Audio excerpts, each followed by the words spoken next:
Hello guys, I am निकी और आप देख रहे हैं अपना YouTube channel IQ students point. So guys, हमने जो है रंगमंच की क्लास फर्स्ट स्टार्ट कर दी है और क्लास फर्स्ट में हमने जो हमारी फर्स्ट यूनिट को 2 पार्ट्स में डिवाइड किया गया है उसका फर्स्ट पार्ट का हाफ पार्ट पढ़ा था। ठीक है। सो आज की जो क्लास है उसमें हम वो हाफ पार्ट को कंप्लीट कर लेंगे, देन उसके बाद उसका जो पार्ट 2 है उसको कंटिन्यू करेंगे। ठीक है स्टूडेंट्स, सो हमारा जो ऑफ क्लास स्टार्ट होती है वो शुरू होती है किस चीज़ से? नाट्य शास्त्र के अध्यायों के संक्षिप्त परिचय से। अब इसके अंदर हमें जो 36 अध्याय दे रखे हैं वो हमें पढ़ने हैं। 36 अध्यायों में क्या क्या दे रखा है वो भी हमें पढ़ना है। ठीक है, सारे अध्यायों को अच्छे से डीपली पढ़ेंगे और समझेंगे कि कौन सा अध्याय क्या बात कहना चाह रहा है। और ये इस पर आपका कंपलसरी क्वेश्चन आता है, सेपरेट क्वेश्चन आता है कि नाट्य शास्त्र के अध्यायों को संक्षिप्त परिचय दीजिए या उसके बारे में विस्तार से लिखिए। ठीक है, तो आपको ये पूरे के पूरे 36 अध्याय लिखने हैं, इसको स्किप नहीं करना है। षट्शास्त्रीय संहिता के नाम से प्रसिद्ध इस ग्रंथ में अधिकतर 36 अध्याय एवं 6000 श्लोक मानने की परंपरा चली आ रही है। नाट्य शास्त्र के 36 अध्यायों का संक्षिप्त रूप इस प्रकार है। प्रथम, सबसे पहला अध्याय में भरत मुनि के अत्रेत्र आदि ऋषियों द्वारा नाट्य वेद के विषयों में जिज्ञासा पूर्वक प्रश्न किए गए हैं कि नाट्य शास्त्र की उत्पत्ति कैसे हुई। भरत मुनि के अत्रेत्र जो हैं या ऋषि जो हैं या फिर उनके जो जिज्ञासु जो रखते हैं उनकी भरत मुनि की नाट्य शास्त्र में, उन लोगों ने क्वेश्चन पूछा कि नाट्य शास्त्र की उत्पत्ति कैसे हुई थी, किसके लिए हुई थी, इसके कौन कौन से अंग हैं, उसके प्रति अपने उपाय कौन से हैं, उसका प्रयोग कैसे हो सकता है। ठीक है, तो भरत मुनि ने इसका उत्तर में कहा कि नाट्यवेद ऋग्वेद का पाठ्य अंश है, साम से गीत है, यजुर्वेद से अभिनय है, अथर्ववेद से रसों को लेकर प्रणय किया गया है। हमने स्टार्टिंग में पढ़ा था कि नाट्य शास्त्र भरत मुनि ने ब्रह्मा के बेस पे किया था, उन्होंने उनसे ही इंस्पायर होके उनकी हेल्प लेकर किया था। अब जो हमारे 4 वेद हैं, ऋग्वेद, सामवेद, अथर्ववेद, यजुर्वेद, तो इन चारों पर ही हमारा नाट्य शास्त्र डिपेंड रखा जाता है और और जो 5वां वेद कहलाता है अकॉर्डिंग टू भरत मुनि, वो होता है हमारा नाट्य शास्त्र। तो इसलिए इन्होंने बोला कि भाई इसके अंदर कौन कौन से क्या क्या कैसे क्या है, तो इन्होंने बोला कि नाट्यवाद ऋग्वेद का पाठ्य अंश है। ठीक है, साम से संगीत मिला है, सामवेद से, यजुर्वेद से उसको अभिनय एक्टिंग मिली है, अथर्ववेद से रसों को लेकर एक प्रणय उसको मिल पाया है और ऋग्वेद से जो है उसको पाठ्य अंश मिले हैं। ठीक है, इसे इस स्वरूप में निर्मित करना मुनि ने इन्हें अपने पुत्रों को सिखाया। इसी अध्याय में नाट्य को देवों और दैत्यों दोनों के लिए मंगलकारी बताया। उन्होंने नाट्य को देवों और दैत्यों को शुभ और अशुभ कर्मों को दर्शाने वाला भी बताया था। भरत मुनि ने नाट्य को धर्म यश आयु को बढ़ाने वाला बताया। इसी में उन्होंने नाट्य मंडप में पूजा का विधान बताया। ये अध्याय 131 श्लोकों के साथ समाप्त होता है। ठीक है, तो फर्स्ट वाले में है कि हमारे चारों वेद के रिगार्डिंग जो क्वेश्चंस किए गए थे, भरत मुनि ने चारों वेद के रिगार्डिंग आंसर दे दिया कि ऋग्वेद पाठ्य का अंश है, सामवेद संगीत का है, यजुर्वेद अभिनय का है, अथर्ववेद रसों को लेकर बनाया गया है। ठीक है, नेक्स्ट द्वितीय अध्याय में भरत मुनि ने नाट्य प्रदर्शन के लिए आवश्यक होने के कारण प्रेक्षागृह का वर्णन करते हुए उनके 3 प्रकार से बताया है। उनके शिल्प, उनके आकार, उनके साधनों का विस्तार। उनका शिल्प, उनकी कला जो है, उनका स्ट्रक्चर जो है और उनके साधन, उनके सोर्सेज क्या क्या है नाट्य शास्त्र के, वो हमारे सेकंड पार्ट में, सेकंड चैप्टर में रखे गए हैं। थर्ड चैप्टर में नाट्य मंडप में संपादित किए जाने वाली आवश्यक धार्मिक क्रियाओं का निरूपण करते हुए विभिन्न देवी देवताओं की पूजा और उनसे प्राप्त होने वाले फलों का निरूपण किया गया है। ठीक है, थर्ड वाले पार्ट के अंदर ये वाली चीज़ रखी गई है कि कौन कौन से देवी देवता हैं, उनको प्रसाद में चढ़ाने वाले फल कौन से हैं और सारी चीज़ें क्या रखी गई हैं कि उनको पूजा कैसे जाता है। फोर्थ चैप्टर में भरत मुनि द्वारा अमृत मंथन नाट्य प्रयोगों के देवताओं के सम्मुख प्रस्तुत करने और त्रिपुरदा को महेश्वर के सम्मुख करने और महेश्वर के आदेश से तंडु द्वारा भरत के अहंकार, करण और रोचकों का ज्ञान करवाने का वर्णन है। मतलब अभी बताती हूँ इसका। इस अध्याय में विस्तार से तांडव नृत्य की उत्पत्ति और उसके शिल्प का सांगोपांग विवेचन है, जिसके अभिनय में नृत्यों, हस्तों तथा गीतों के सौंदर्य वृद्धि होती है। सीधी बात है, इस 4th चैप्टर में इन्होंने बोला है कि तांडव नृत्य जो होता है, तांडव नृत्य कहीं ना कहीं आपने ज़रूर देखा होगा, उसकी उत्पत्ति हुई है चैप्टर 4 से, और उसी को लेकर अहंकार, करण, रेचक, ये सभी की उत्पत्ति हुई है हमारे चैप्टर 4 के अंदर।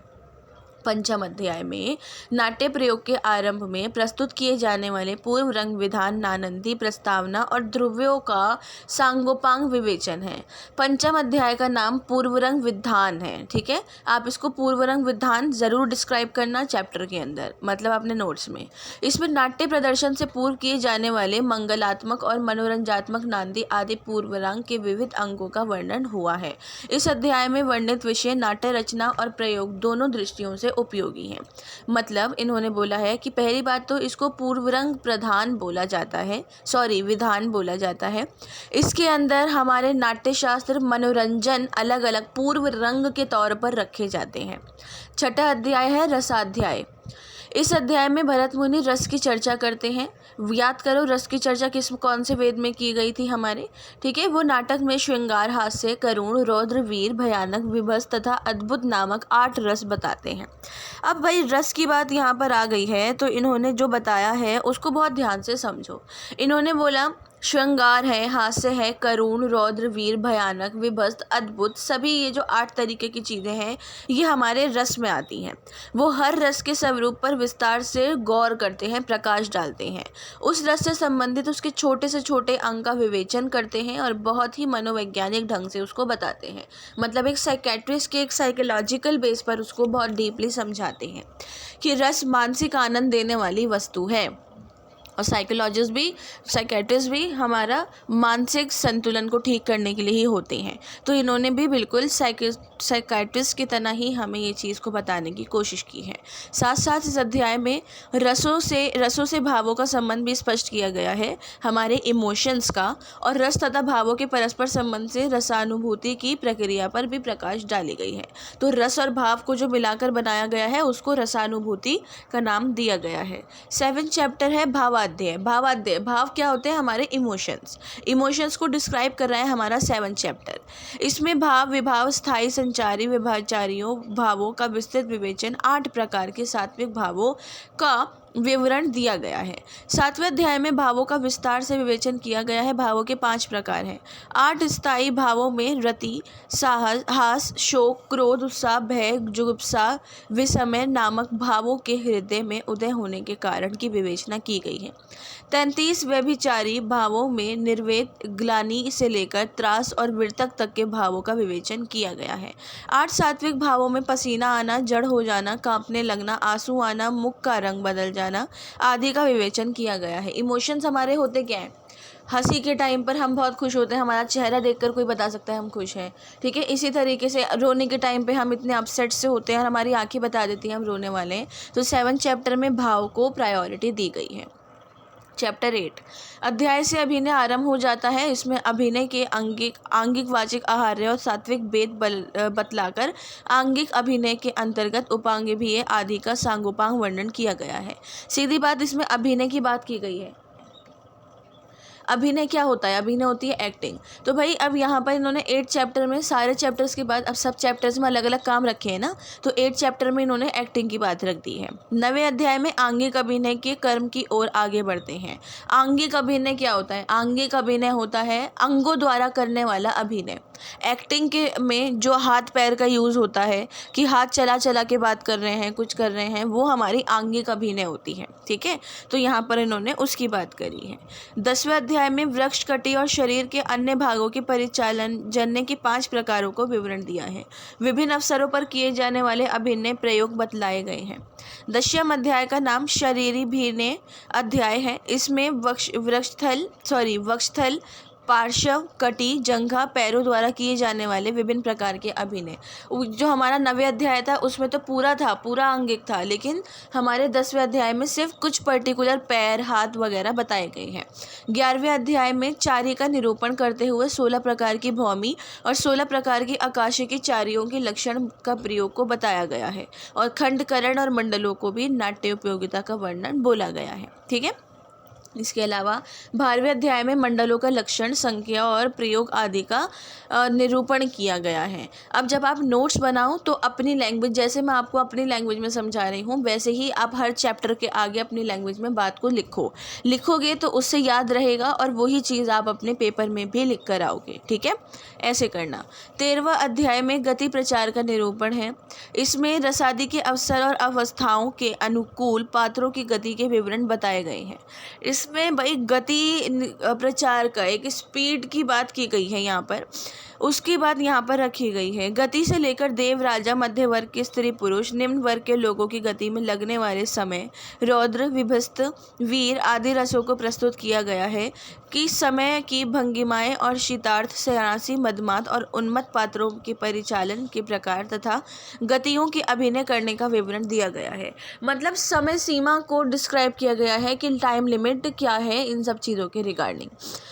14 चैप्टर में रंगमंच पर विद्यमान गृह, उपवन, वन, जल, स्थल आदि प्रदेश को संकेतित करने के निर्धारित समय के अंगानुसारी विभाजन और एक वर्ष या एक मास में घटित घटनाओं के लिए नए अंक की योजना, देश, वेशभूषा, आधार आदि पर निर्भर 4 प्रकार की प्रवृत्तियों का निरूपण, सुकुमार और आविद नामक 2 प्रकार के नाट्य प्रयोग का वर्णन, और अंत में लोकधर्मी और नाट्यधर्मी नामक 2 नाट्य विधाओं का निरूपण किया गया है। सीधी बात है। 14 चैप्टर में रंगमंच पर विद्यमान घर है, पानी है, जगह है, इन सब को बताया गया है।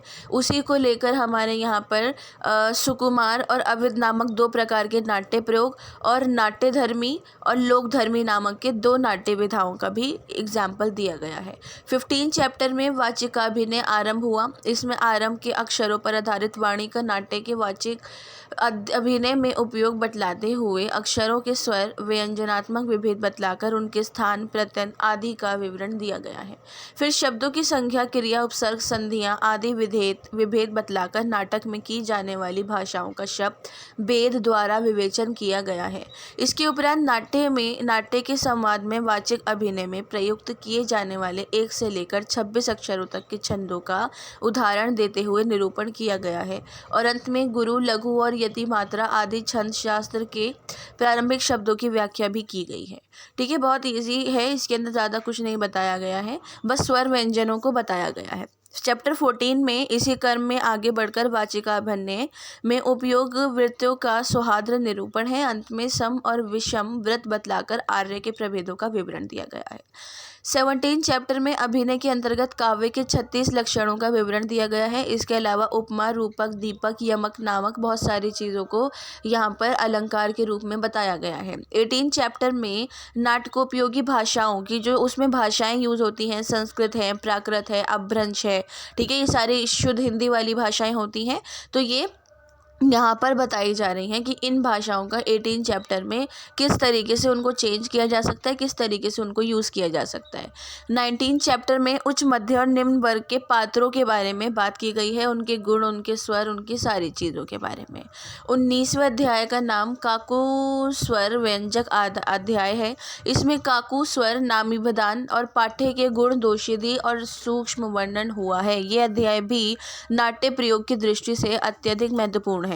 इस प्रकार वाचिक अभिनय से संबंधित अध्यायों में 18वां और 19वां अध्याय नाट्य की दृष्टि से बहुत इंपॉर्टेंट है, और 15वां और 16वां नाट्यशास्त्र के छंद के लिए बहुत ज़्यादा इंपॉर्टेंट है। याद करो, उसमें हमारे 2 नाट्यशास्त्र बताए गए हैं, 2 उसमें, तो वो चीज़ भी बहुत इंपॉर्टेंट है। 20वें अध्याय में रूपकों के विभेद बतलाते हुए नाट्यशास्त्र के मुख्य विषय का आरंभ किया है, कि मतलब रूपक जो हैं उनको बताया गया है, और सभी नाट्य को अभिनय करने वालों का क्या क्या रोल है, क्या क्या चीज़ें हैं, वो स्पष्ट की गई हैं।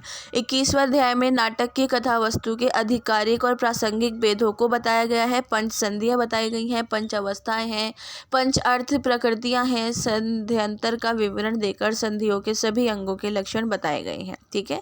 22वें अध्याय में क्या किया गया है, नाटकोपयोगी वृत्तियों का निरूपण किया गया है और ये वृत्तियां हैं भारतीय, सातवती, कौशिकी, आर्भटी। ठीक है।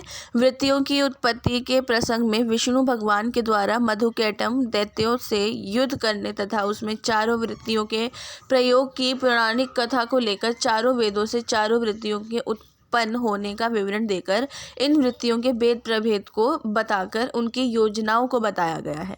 ठीक है। बेसिकली यहाँ पर अलग अलग वृत्तियों को डिफाइन किया गया है। 23वां अध्याय में आहार या भिन्न का वर्णन है। आहार या भिन्न नेपथ्य या वेशभूषा पर अवलंबित होता है। अब भैया वेशभूषा क्या होती है? हमारी वेशभूषा हमारी जो होती है आभूषण, भाई आभूषण होते हैं हमारे ज्वेलरी हमें किस तरीके से वेशभूषा प्रदान करती है, यहाँ पर उस बात को डिस्क्राइब किया जा रहा है 23rd चैप्टर में। 24th चैप्टर में सामान्य अभिनय का निरूपण है, एक नॉर्मल से एक्टिंग का। इसमें ना हाथ पैर की है ज़रूरत ना किसी चीज़ की। इसके अंदर एक बिल्कुल नॉर्मल एक्टिंग, नॉर्मल अभिनय की बात, सामान्य अभिनय की बात की गई है। 25वें अध्याय में वैश्विक पुरुष का लक्षण बतलाकर उसके सहज गुणों और संपादित गुणों को विस्तार से निरूपण किया गया है। इसके मित्र और दूती आदि का भी सांगोपांग विवरण दिया और स्त्री के यौवन की 4 अवस्थाएं प्रेमी प्रकारों की स्त्री के वश में करने की उपयोगिता को भी बताया है। ठीक है। मतलब यहाँ पे बेसिकली प्रेम को प्रदर्शित किया गया है, दिखाया गया है। 26वें अध्याय में चित्राभिनय है, जिसमें सामान्य अभिनय के अंतर्गत जिन आंकिक अध्याय अभिनय का वर्णन छूट गया था ऐसे विशेष अभिनयों का वर्णन दिया गया है। भाई चित्र अभिनय की बात की गई है। चित्र अभिनय उनके चित्रों को, उनकी चीज़ों को, कि मतलब जिनका पहले अध्याय में वर्णन छूट गया था उनको बताया गया। 27वें चैप्टर में सिद्धि व्यंजक अध्याय है, जिसमें नाट्य प्रदर्शन में होने वाली देवी और मनुष्य सिद्धि सांगोपांग निरूपण करते हुए उनमें होने वाले विंगों का विवरण करते हैं। इसी में नाटक प्रदर्शन में निर्णायक या प्रशिक्षणों की विभिन्न श्रेणियों और उनकी योग्यताओं को विस्तार से भी रखा गया है। 28वें अध्याय से लेकर 34वें अध्याय तक संगीत शास्त्र का विषय रखा गया है। ठीक है। संगीत को प्रायोरिटी दी गई है। 29वें अध्याय में जातियों की रसाश्रित प्रयोग की गई है। अलंकार के रूप में जातियों को डिवाइड किया गया है। 30वें अध्याय में बांसुरी के स्वरूप की विवेचना की गई है। 31वें अध्याय में ताल और लय का संगोपन बताया गया है। ताल और लय किस तरीके से आपस में जुड़ते हैं वो। 32वें अध्याय में ध्रुववाद्य कहा गया है। इसमें पात्रों के प्रदेश और अवस्थाओं में गाई जाने वाली ध्रुवाओं का विवरण किया गया है। ठीक है।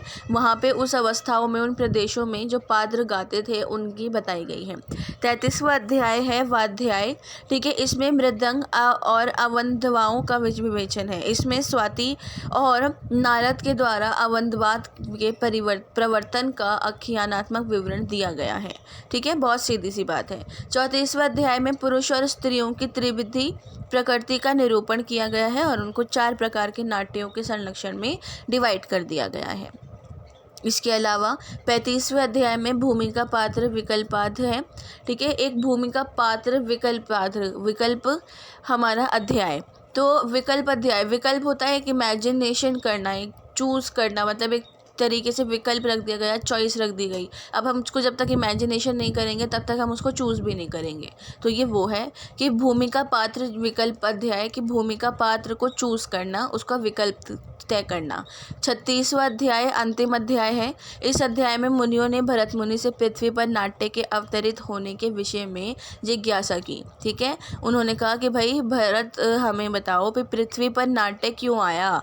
मुनि ने इसका उत्तर दिया कि 2 आख्यान प्रस्तुत किए गए। प्रथम में भरत पुत्रों के द्वारा मुनिजनों के नाट्य की भूतल पर अवतरण होने की कथा है। इसी अध्याय में भरत ने उन ऋषियों के नाम दिए हैं जिन्होंने भरत से नाट्य शास्त्र सुना था। इनमें काल्मीकि, विश्वामित्र, वशिष्ठ, अंगिरा, पुलस्त्य, गौतम, कश्यप, उष्णा, दुर्वासा आदि के नाम दिए गए हैं। इनमें से कुछ पर्टिकुलर नेम्स हैं। काल्मीकि है, कश्यप है, गौतम है, उष्णा है। इनके नाम आप याद कर लेना, ये बेटर रहेगा। ठीक है, नेक्स्ट टॉपिक है हमारा भरत मुनि कृत नाट्यशास्त्र का महत्व की इम्पोर्टेंस क्यों है। देखो, आज के नाट्य प्रयोक्ता जो पारस्परिक रूप से नाट्य प्रयोग नहीं करते हैं और नए प्रयोग में मौलिक विधाओं पर बल देना चाहते हैं, उनके लिए भरतकृत नाट्यशास्त्र बहुत ज़्यादा इम्पॉर्टेंट है। वे इस तरीके से प्रेक्षागृह के निर्माण व्यवस्था से संबंधित दूसरा अध्याय जो हमने भी पढ़े थे, नाट्य के लक्ष्य, रसानुभूति और रस की व्याख्या करने वाले छठे अध्याय, भाव बताने वाला 7वां अध्याय, स्वर बताने वाले हमारे 19 अध्याय, रूपकों के भेद बताने वाला 20वां अध्याय, व्यक्तियों को उनका रूप और उनकी भूमिका बताने वाला 35वां अध्याय, 36 अध्याय में आबद्ध नाट्यशास्त्र के प्रतिपादित विषय का वर्गीकरण करने पर जो मुख्य तत्व प्राप्त होते हैं वो इस प्रकार हैं। ये लिखे हुए हैं कि भारत की दृष्टि में नाट्य परंपरा की आदि स्रोत वही है जो भारतीय संस्कृति का मूल है, अर्थात वेद। ठीक है, भारतीय संस्कृति का मूल वेद है, सबसे पुराने हमारे वेद ही आए थे। इसके अलावा नीचे आ जाइए, नाट्यशास्त्र के उद्देश्य तक महत्व बता रहे हैं। ये पहुंचने के लिए उसके प्रयोग विधि के सम्यक ज्ञान की आवश्यकता होनी चाहिए। इस पूरा पैराग्राफ में सीधी बात ये रखी गई है कि वेदों को जानना ज़रूरी है। अब नाट्यशास्त्र तो वेद से ही इंस्पायर है ना, भरत ने ब्रह्मा से इंस्पायर होकर सब चीज़ें करनी लिखी। तो अब 4 वेदों को जब नाट्यशास्त्र में डिस्क्राइब किया गया है तो उन वेदों को पढ़ना हमारे लिए बहुत ज़्यादा ज़रूरी है। नाट्यशास्त्र में नाट्य कला एवं तत्संबंधी अन्य विधाओं का जैसा विस्तृत विवेचन मिलता है वैसा संसार की किसी अन्य भाषा में अपर्याय है। ठीक है, इसका महत्व की जो लैंग्वेज उसमें हमें मिलती है वो बाकी पूरी दुनिया में, संसार में कहीं नहीं मिल सकती है। इसकी सीमाओं का प्रसार चतुर्दिक है। वास्तुकला की तरह नाट्य मंडप के स्वरूप, भाषा विज्ञान और शब्द शास्त्र की भाषा, सीधी बात, इसकी सीमाओं का प्रसार चतुर्दिक है। 4 वेदों पर डिपेंड करता है इसकी सीमाओं का प्रसार। जो भी लिमिट्स हैं, जो भी चीज़ें हैं, जो भी चीज़ें रखी गई हैं वो सिर्फ हमारे 4 वेदों पर डिपेंड करता है। ठीक है, नेक्स्ट है नाट्य शास्त्र के संदर्भ में ये बात विशेष रूप से याद रखने वाली है कि भरत की दृष्टि प्रयोग परक है। ठीक है, वो किसी भी चीज़ को इस्तेमाल करने पर ज़्यादा डिपेंड करते हैं और उस पर यकीन भी रखते हैं। नाट्यशास्त्र उन 5 प्रश्नों का उत्तर है जो ऋषियों ने भरत से किए थे। ठीक है, ये प्रश्न है, नाट्यशास्त्र की रचना क्यों एवं किसके लिए की गई। दूसरा, इसके कितने विभाग हैं। तीसरा, इसके कितने अंग हैं। चौथा, इस अंगों को जानने के प्रमाण क्या है। 5वां, नाटक के उपदिष्ट अंगों का प्रदर्शन करते हुए नाट्य का प्रयोग किस भांति करना चाहिए। ठीक है, ये सब जो क्वेश्चन उन्होंने किए थे, तो इन नियम में भरत ने बहुत आधुनिक रूप से इनको जवाब दिया था, क्योंकि जो चीज़ नाट्यशास्त्र में उस टाइम पर रखी गई थी वो आज के टाइम पर भी दिखती हैं बहुत सारी चीज़ें।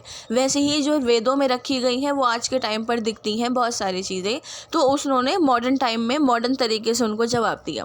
भरत के संबंध में जो अन्य बात याद रखने की है वो है नाट्य कला के प्रति उनका समर्पित व्यक्तित्व। मतलब कहते हैं ना, एक जुनून, अपनी चीज़ के लिए जुनूनी हो जाना, वही सेम भरत थे। उन्होंने नाट्य शास्त्र के लिए अपनी पूरी ज़िंदगी, अपना पूरा व्यक्तित्व समर्पित कर दिया, दान दे दिया कि भाई मैं सारा काम अपनी इसी उससे करूँगा, इससे ज़्यादा और कुछ नहीं। सारांश होता है हमारा कॉन्क्लूजन। ठीक है, नाट्यशास्त्र की उपर्युक्त विवरण से स्पष्ट है कि भरतकृत नाट्यशास्त्र अपने विस्तृत श्रेणी के कारण अपने उत्तर काल में निर्मित सभी नाट्यशास्त्रीय ग्रंथों से विशेष बना रहा।